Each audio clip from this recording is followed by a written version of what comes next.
Comment se portent les populations d'oiseaux des jardins ? C'est la question que se pose la LPO, la Ligue pour la protection des oiseaux, et le Muséum national d'histoire naturelle. Alors, si vous voulez faire avancer la science, participez au comptage des oiseaux des jardins. Pour cela, pas besoin d'être un grand expert, mais voici quand même quelques conseils de Gabriel. Première étape, trouvez le lieu.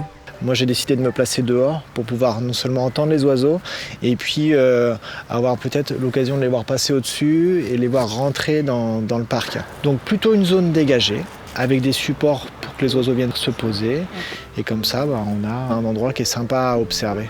Gabriel a choisi le parc de l'hôtel Les Jardins de Beauval, mais vous pouvez aussi compter les oiseaux depuis votre balcon ou dans un square. Deuxième étape, trouvez le bon timing. Donc l'observation et le comptage va durer 1 heure. Et au niveau du timing, plutôt fin de matinée, début d'après-midi. Si on vient trop tôt, les oiseaux ne sont pas encore en mouvement. Et c'est vrai que plutôt fin de matinée, la température a augmenté un peu et les oiseaux commencent à se déplacer pour se nourrir. Troisième étape, téléchargez la fiche de comptage des oiseaux sur oiseaudesjardins.fr. On a une fiche avec la plupart des oiseaux qu'on peut rencontrer en hiver en France, principalement des passereaux. Quatrième étape, comptez. Hop, voilà, je fais mes petits bâtons. Je sais que j'ai vu 2 merles sur la zone.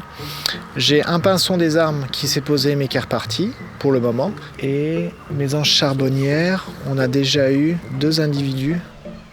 Pour être sûr de ne pas compter 2 fois les mêmes oiseaux, inscrivez le nombre maximum d'individus d'une espèce vus en même temps.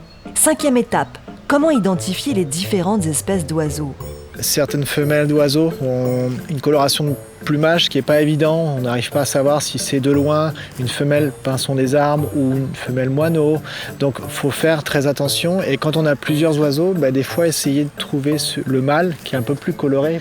Et pareil pour les moineaux, entre le moineau domestique et le moineau friqué, c'est des petits détails, mais il faut regarder, bien se fixer le regard. Le moineau friqué, il a une tête qui est complètement marron sur le dessus, alors que le moineau domestique, il va avoir du gris sur le haut de la tête. Même si, comme Gabriel, vous reconnaissez les chants des oiseaux, fiez-vous à vos yeux, pas à vos oreilles. Certains oiseaux sont quelque peu malicieux.